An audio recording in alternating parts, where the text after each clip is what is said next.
이딴 대책에도 서울 집값이 잡히지 않자 정부가 넉 달 만에 추가 공급 대책을 내놨습니다. 용산과 태릉시시, 과천 같은 수도권 핵심 입지에 모두 6만 가구를 공급하겠다고 밝혔습니다. 정부는 그야말로 총력전을 펼쳤다고 자평했는데 송병철 기자가 어떤 내용인지부터 알려드립니다. 서울의 마지막 금싸라기 땅인 용산국제업무지구 부지입니다.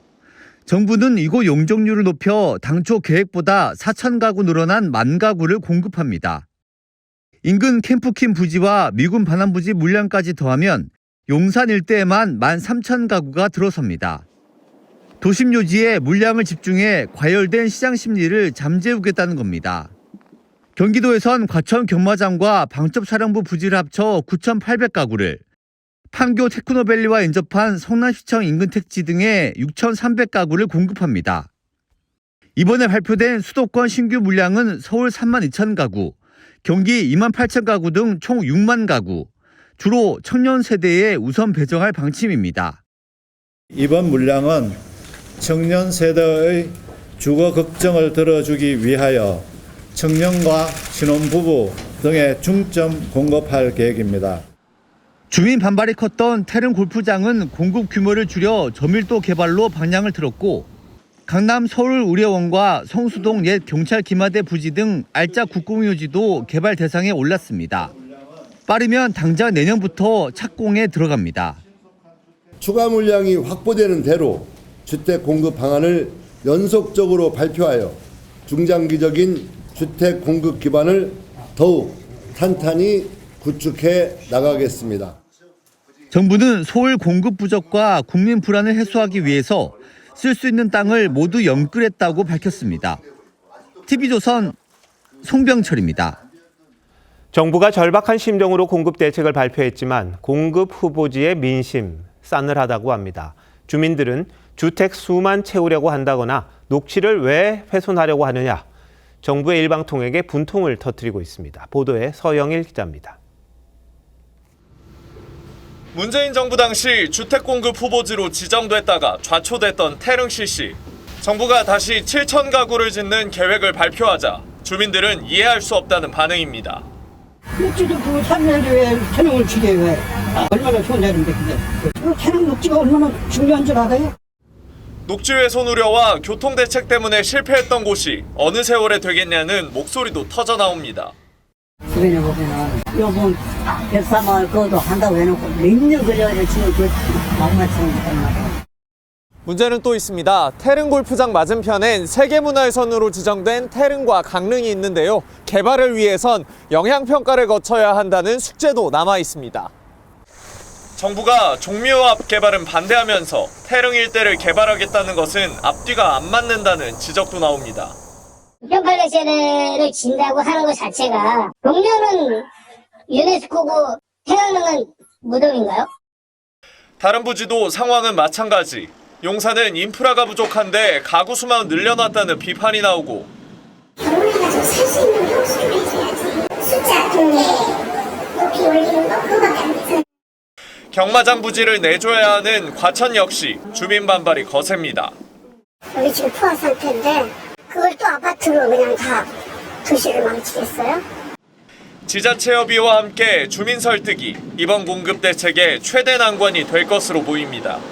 TV조선 서영일입니다.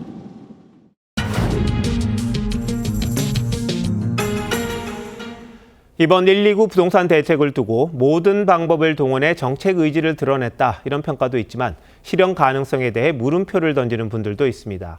수도권 집값을 잡을 수 있을지 경제부 이유경 기자와 뉴스더에서 더 얘기 나눠보겠습니다. 정부가 할 수 있는 공급은 다 끌어왔다, 이렇게 봐야 하는 겁니까? 네, 그렇습니다. 오늘 정부가 발표한 6만 가구 공급은 판교 신도시 2배 규모입니다. 김윤덕 국토부 장관이 주택 공급을 연끌했다, 이렇게 얘기했을 정도로 쓸 수 있는 땅은 모조리 긁어 모았다는 평가입니다. 실제로 오래된 공공청사 34곳을 개발해 1만 가구를 공급하겠다는 계획도 담겼는데, 관악 세무서 자리에 25가구, 노동부 남부지청 43가구 등 100가구 미만도 모두 포함됐습니다. 정말 다 모았군요. 네. 자, 근데 관건은 속도잖아요. 이 용산도 그렇고 지자체, 기관 협의가 다 된 겁니까? 아닙니다. 서울시는 바로 반발했는데요. 서울시는 용산국제업무지구에 당초 6천 가구 공급을 전제로 계획을 짰는데 정부가 10,000 가구로 일방통행식 발표를 했다고 반발했습니다. 10,000 가구면 주로 1, 2인 가구가 사는 주택 형태가 되는데 이렇게 되면 원래 업무지구로서의 기능을 제대로 할 수 없고 학교와 도로 등 기반시설 마련도 어렵다는 겁니다. 그야말로 닭장 아파트가 되는 것 아니냐는 반발입니다. 서울시 입장 들어보시죠. 현장의 여건, 지역 주민의 의사가 배제된 일방적인 대책은 과거 문재인 정부 8.4 대책의 실패를 반복하는 공연불이 될 것입니다. 과천시도 이미 발표 전에 도시 기반시설 수용 능력을 넘어섰다며 반대 입장을 밝혀온 만큼 협의까지는 험난한 길이 예상됩니다. 네, 협의가 돼야 되는 거죠. 자, 근데 수도권은 당장 공급이 부족하다는 거 아닙니까? 네, 정부 계획대로 착공이 되더라도 입주까지는 앞으로 7, 8년이 더 걸릴 수밖에 없습니다. 이 때문에 전문가들은 단기 공급책이 빠져 있다는 점이 가장 아쉽다고 말하고 있습니다. 올해 서울 아파트 입주 물량만 봐도 2만 9천 가구 정도로 지난해보다 30% 넘게 감소할 것으로 추정이 되는데요. 앞으로 2, 3년은 더 심한 공급 가뭄이 예고되고 있습니다. 자, 그런데 지금 서울 도심의 재개발, 재건축 상당히 많지 않습니까? 그거 속도 내면 되는 것 아닌가요? 안타깝게도 이번 대책에는 재건축과 재개발 규제 완화나 용적률 상향, 그리고 오피스텔 등 비아파트에 대한 규제 완화 대책은 빠졌습니다. 서울시나 전문가 모두 당장 공급 물량을 늘릴 수 있는 대책이 있는데 정부가 돌아가는 것 아니냐고 지적하는 것도 이런 이유에서입니다. 3기 신도시 같은 경우 200% 전후의 용적률을 1기 신도시 수준인 300에서 350%로 상향하면 그 물량 또한 상당 부분 확보할 수 있는데 다시 한번 재검토가 신속하게 이루어져야 된다. 자, 이제 공급책 내놨어요. 근데 이게 안 먹히면 결국 또 수요 억제책이 나올 텐데 세금 카드입니까? 네, 그렇습니다. 우선 다주택자 양도세 중과는 다시 부활하는 게 확정이 됐습니다. 다만 어제 김용범 정책실장이 5월 초가 아니라 한두 달 미룰 수 있다며 여지를 뒀죠. 문제는 폭발성이 큰 보유세인데요. 청와대에서는 보유세에 대해서는 구체적인 일정은 말하지 않고 있습니다. 하지만 이번 대책으로도 집값이 잡히지 않으면 6월 지방선거 이후 보유세 강화가 공론화될 거란 관측이 힘을 얻고 있습니다.